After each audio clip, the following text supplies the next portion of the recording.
Hi, it's LaToya Kamara Manley. I'm Jordan Women's Footwear Product Director, and you're listening to Rolling Out.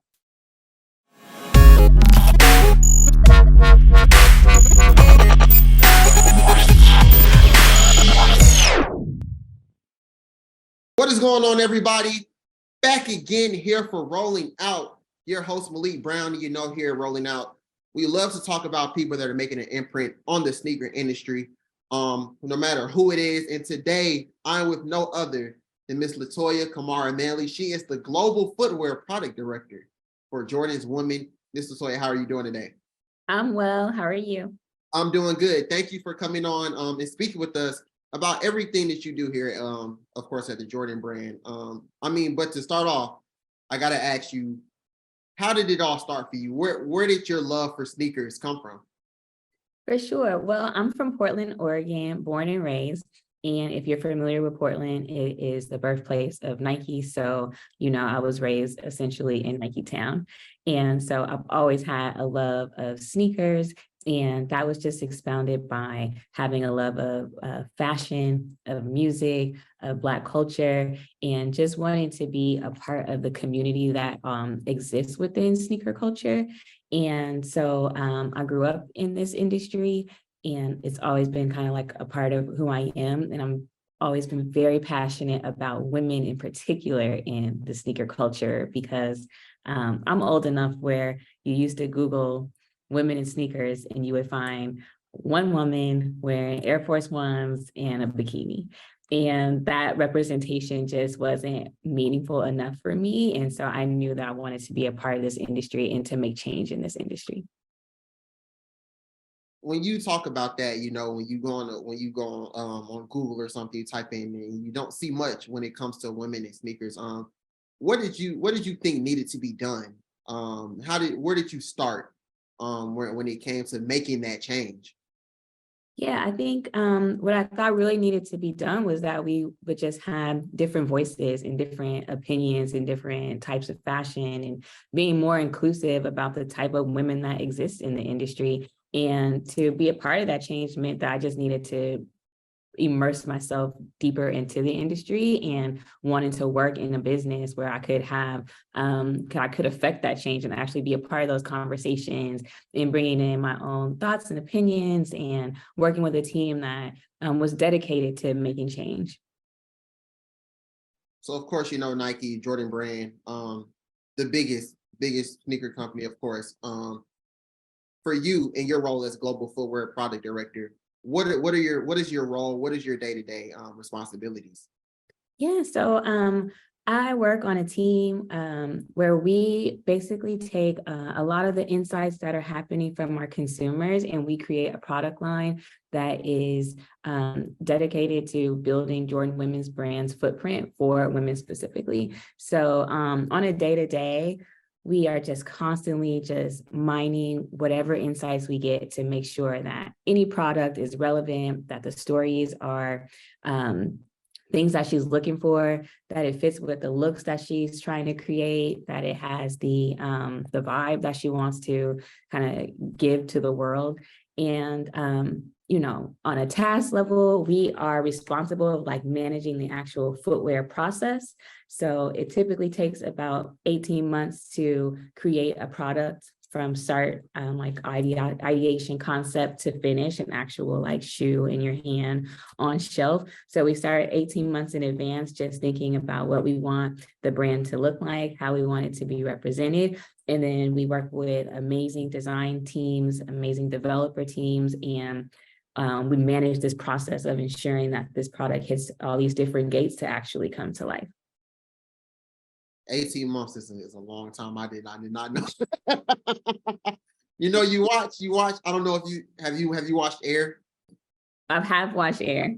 Now, when you look at Air, it seemed like they did everything in a whole week. So when you're 18 months, it's kind of crazy. But Yeah.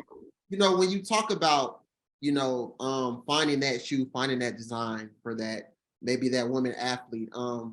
First of all, how do you pick that woman athlete? How do you know that this is the person that is right for the Jordan brand when it comes to kind of, I guess, designing a whole shoe or product around them? Well, I'm really in the lifestyle space. So we are really just looking at our wide range of consumers that, consist of girls going to work, girls being fly at the club, girls who need a shoe for daytime.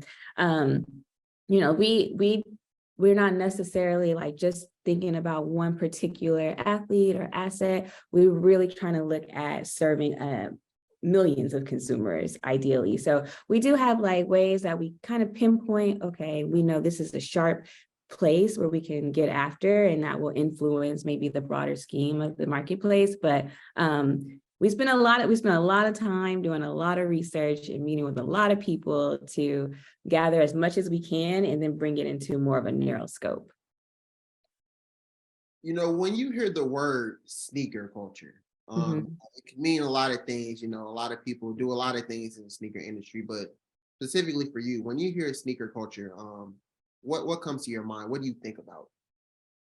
When I think about sneaker culture, it's a mashup of all the things that are just kind of relevant to our consumers' lives. And I really speak particularly about women because I'm, heavy in the women's space, but it's really a mashup of the fashion, of the music, of the commute, of art, of beauty and beauty products, and wanting to, have this beautiful life and existence. And, now it's even a part of like wellness and looking at how to just make sure our consumer is well-rounded. But sneaker culture has so many different meanings. Like I definitely feel what you're saying, but it's really driven by the youthfulness that you feel and you appreciate when you get new sneakers and you're like, oh, it kind of like touches your soul a little bit. And at Jordan Brand, we in particular really talk about the soul and the essence of like bringing in all that soul that Michael Jordan had and that he put into the game, into the actual product. And that's the root of like sneaker culture for me, is like, is it about the soul? Is it authentic? Is it welcoming? I think there used to be a lot of gatekeepers and a lot of barriers to sneaker culture, and you had to have, all this history, and you had to be a collector for so many years. And now it's like, if you want to be a part of the sneaker culture, you can. Like everyone's welcome. You just have to want to participate. Speaking for women, you talked about earlier how you saw that it needs to be a rise in sneakers and things like that when it came to women. I mean, when you look at it now, girls are coming out in proms with sneakers. They're wearing sneakers with their suits now. I mean, what have you seen over the past few years when it comes to sneakers and women, and how has that opened up the fashion world as well? I think exactly what you just said has changed the game. There used to be a time where women were wearing a lot of sneakers on Saturday or Sunday. She'd say, it's my shoe I run errands in, or I go to the gym in. And now it's just a part of her daily wear. It's a part of her attire where it's acceptable and it's fashionable to wear sneakers with whatever you want to wear them with. It doesn't have to just be pants and sweats. It can be anything. And I think it took a while for women to develop their own like style around how to wear sneakers. But now, I mean, I see so many women wearing them with, like you said, suits, dresses, at more like fancy events. I think things like sneaker balls weren't even a thing because people hadn't even conceptually got their minds around wearing a gown with sneakers. And now I see sneaker balls popping up everywhere. On the business side, it also seems like, women are in the forefront now of when it comes to, business, when it comes to, the Jordan Brand. I mean, when you talk about somebody, of course, like Sarah, who's now, the president of what she's doing, and congratulations to her as well. But of course, you as well, being a product director. Where do you see this space for women in sneakers? I think we're just getting started. And there's generations to come after us that are going to have the opportunity to make an impact, to live out their dreams, to build continue to build really successful brands. And it definitely is male dominated, but there are a lot of women, and there's a lot of women who I find want to reach out to the next generation and kind of pull them forward and make sure that it's not just one woman at the table, but that the table is open for a lot of women to have access to. So I really think that we're just getting started, and the sky's the limit. Yeah. Speaking on footwear designers, what do you think is the importance of Black footwear designers? Having those people that look like us, designing our shoes. Whether it's culturally, musically, fashion wise. What do you think is the importance of Black footwear designers in the industry? Yeah, I think Black footwear designers are just as important as, all the designers that we have and that exist in the industry. It's just, to me, it's really about allowing people who are in certain cultures, like Black culture, to authentically tell their stories or to create specific to how they've kind of developed their career, and doesn't necessarily have to just be one way. I think those are the things we're starting to learn, and that's why DEI and diversity are so important, is that we're opening up the aperture to say, if you have a story to tell, like you're welcome to tell it. And that really includes Black designers being able to just showcase the importance of what they've learned and why Black culture is so important to how they execute. I gotta ask, what is LaToya's go-to sneaker? What is the sneaker that LaToya goes to when you say, I'm just going out to get some errands or something like that? What's the go-to shoe for LaToya? I have a pair of Black cement threes that I have beat to death, and I just love them so much. They're my favorite shoe. They're actually the first Jordan that I can remember like buying with my own money. And then when they re-released, I was like, oh, I need to get into these Black cement threes.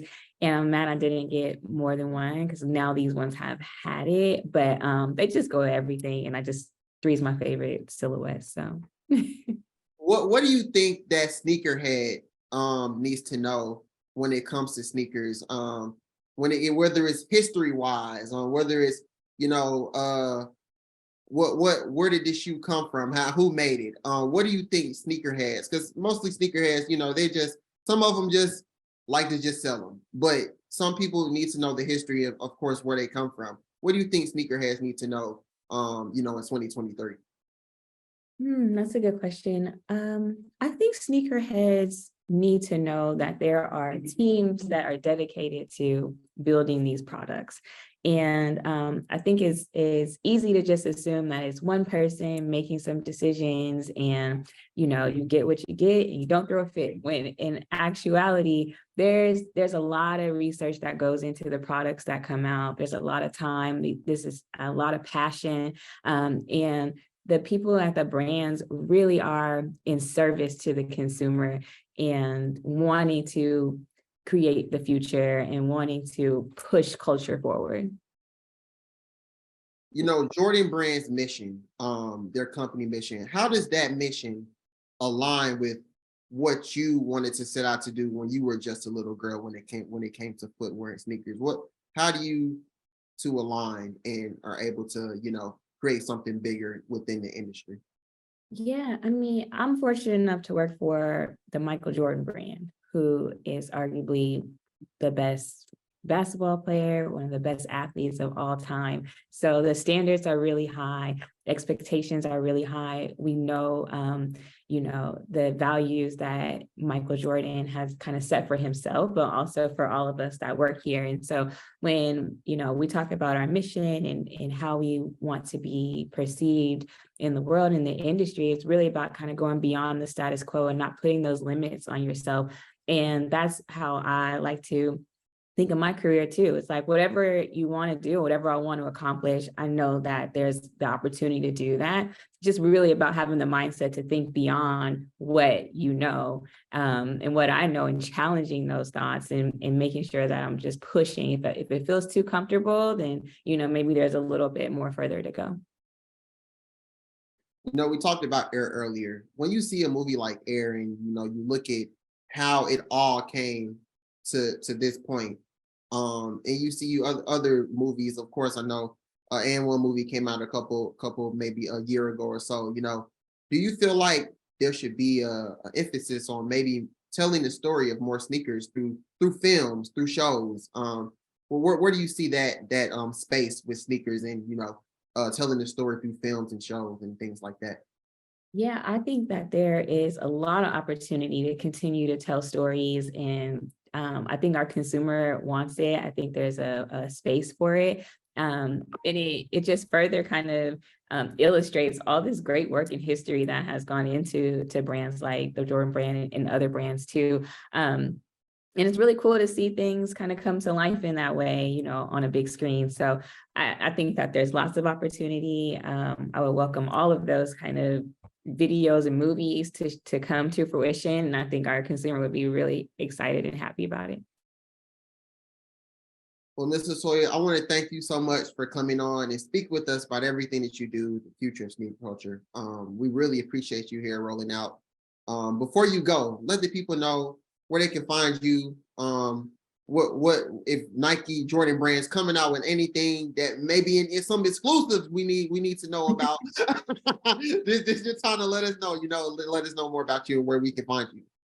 Well, I'm on socials at LoveToya, LOVETOYA, and we always have hot stuff coming out. So I would just say, stay tuned, stay on sneakers, and just kind of keep your eyes open.